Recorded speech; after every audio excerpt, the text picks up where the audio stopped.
I like to tell people is the first part of automation that you need to have is you need to have a way to triage leads, right? So just like when you go to an ER room and you maybe broke your wrist surfing and you go in there and you're saying, hey, look, I broke my wrist. And they're like, great, get in line over there because you're not that important to us right now. The guy that's dying of a heart attack over here is way more important than you are.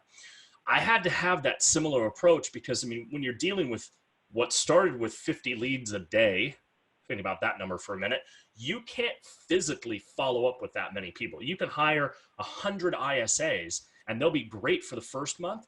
And then after the first month, they're going to be behind for the second month because you're still getting 50 leads a day.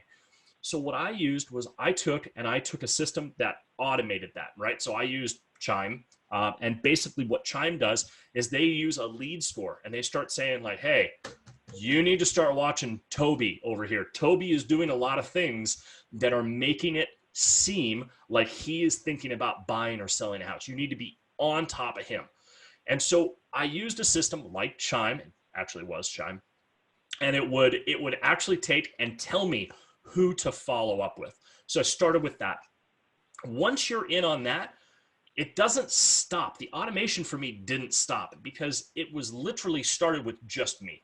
I was single agent doing my thing.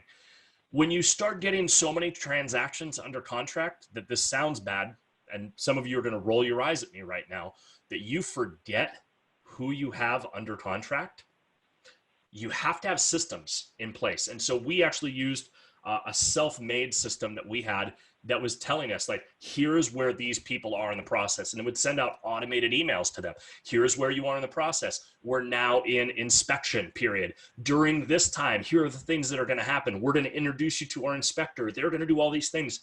It made it seem very personal because I wrote all the emails.